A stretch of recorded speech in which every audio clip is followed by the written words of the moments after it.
You're welcome. Thank you very much for joining us. Thank you so much. Grand. Thank you for coming on. Thank you. First off, I want to ask, from a rights perspective, how legal is this?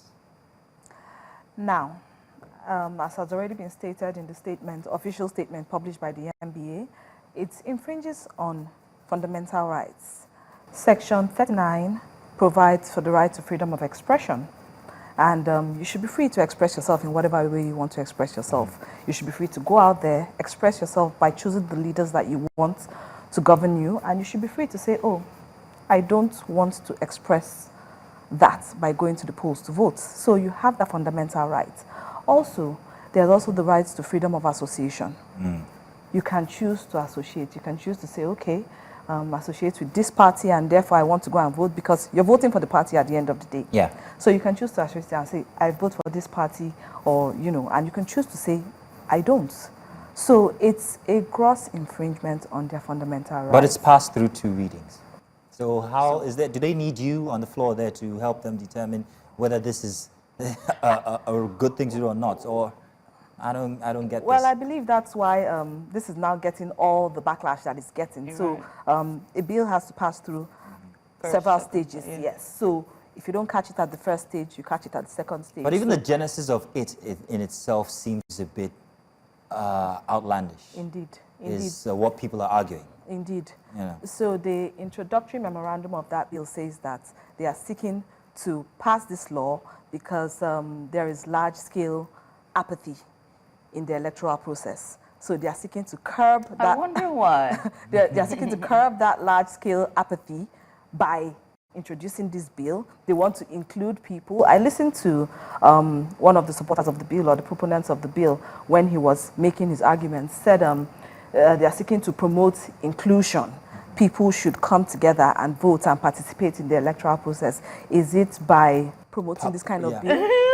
Threatening to punish people who do not want to. I don't think that's the way to go I think about I put it. I don't know if you remember in the monologue. I put it in this scenario here, where I put it as a sick person refusing to take medication, and you saying that I'm going to beat you if you don't take it. Exactly. It's and I mean, let's just elaborate on, you know, the constitutional concerns that the NBA has raised about this bill, and, you know, just how it is in a way infringing on the human rights of Nigerians. I'm going to start there before we now talk about the real issue. What exactly is causing voter apathy? Whether or not it's enforcement of voting that would solve the voter apathy, or the violence, the disenfranchisement, the fact that the BVN did not work, and just a trust deficit in the entire process by Nigerians. But let's start with the constitutional concerns that the NBA has raised.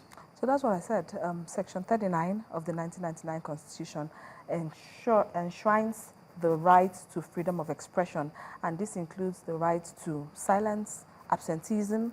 So you can choose and say, I don't want to vote. I can absent myself from this process.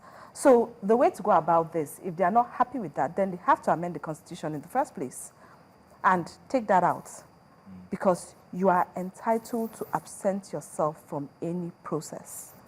So that is the fundamental right that this violates, this breaches. Right. If there's also a part of that constitution that says freedom of assembly, right? If my freedom to assemble, which means by extension, that's my religion, and if my religion or my faith forbids me from civic responsibilities as voting, what happens then? More like the right to free association, that is section 40, right to association, freedom of association. So yes, indeed, Nigeria is a secular state, so we have different religions. So if your religion forbids you, then you're now saying that you have to go and do this, then it's an infringement also. A very curious question there, Judy. I don't know why you raised that No, I raised up. that because I've been saying this since last week. Now, we talked about this last week. But most importantly, let's now talk about what the issue, the root cause that they're trying to address, the root problem here, which is voter apathy, right? How can they go about this another way? Is there another way that this can be done without forcing people or enforcing people to go and vote, and you'll be fined if you don't do it? But of course, why are people not going out to vote in the first place? Good question. They've lost trust in the system. They don't have faith in the system. So different things are wrong. You go out to vote, you're faced with violence at the polling booths. You're faced with harassment. I went out to vote at the last elections. And even as we were going out, news was flying everywhere. People were like, oh, just stay at home, don't get involved. But we went out to vote. Some polling units, people were hurt. So, do you understand? Why do you have to fight? Why do you have to face all these hurdles to exercise your civic responsibilities? So those are the things. You have that, and then when you now even surmount the hurdles and cast your votes, does your vote count? So I don't think there could have been a better time than the last elections to give Nigerians trust in the system. Some of us went to vote, we stayed, we waited for our votes to be counted, even when there was problem with the beavers. We stood there and we waited. Well, there's one part of this we're not even talking about. The ethnic profiling that happened as well during the elections. No one's talking about that one, about that, which already started long before the election had come on, and then it came on, and there are polling units where if you're light-skinned, you're done for. Yeah, there was violence. Light-skinned is an ethnic it's an ethnic thing. But it seems like they're trying to treat the symptoms instead of the disease. Exactly, putting a But what alternative Band-Aid. could they have opted for? Number one, give us a credible electoral process. Give us a credible electoral process, credible electoral system. That's number one. Number two, sensitize people. Let them go out. Because anyway, even if you sensitize and the process is not credible or seen and felt to be credible, people will not have trust in the system. So give people a system that they can trust. Right. I think, to me, that is the most important thing. And joining us now on this discussion, we're going to bring the other side. Joining us is Honorable Victor Chukwuemele Obuzor. He is a member of the Federal House of Representatives representing the Ahoada West, Ogba-Egbema, Ndoni Federal Constituency under the People's Democratic Party, PDP. Honorable, thank you so much for joining us. We appreciate you for coming on. Honorable Obuzor, how does the bill, how is there any process or any proposed process to try and enforce this? Let's talk about enforcement if it does pass. How exactly is enforcement? What, anatomy is it going to take? So, first of all, let me speak to the intentions of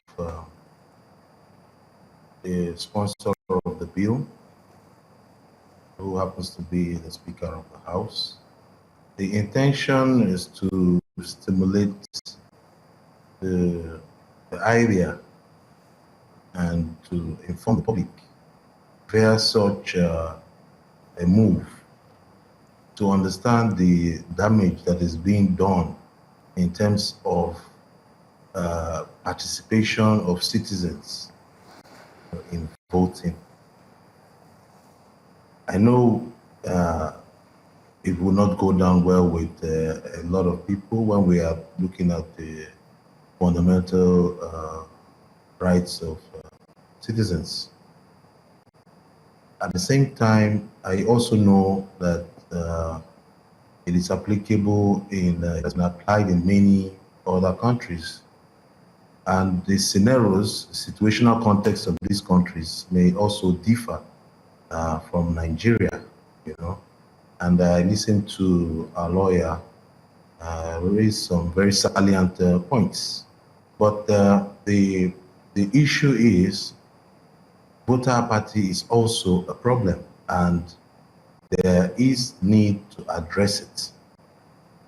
And going forward in terms of the bill, there are processes, there's a procedure. There is a time for proper debate. After now, public hearing is supposed to take place where every Nigerian is free and allowed to participate.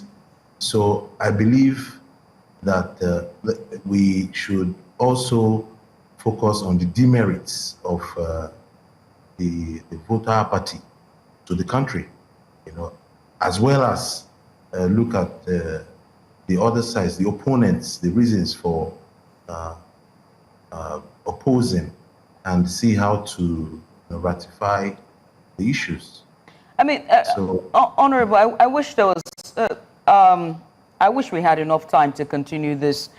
Very most importantly is to discuss or address whether or not the House have been able to address the genuine obstacles or the socioeconomic obstacles that Nigerians may face in going to exercise their civic responsibility or their civic duty, because there are some diverse issues that we can do. We can have this conversation, but unfortunately, we were out of time.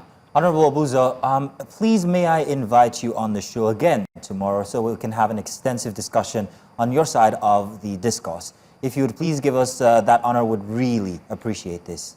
Would you give us that? Yeah, if you can give me a suitable time, I go to church, so... Okay, we'll try and make it suitable for you. Thank you very much, Honorable Victor Obuzor. Thank you.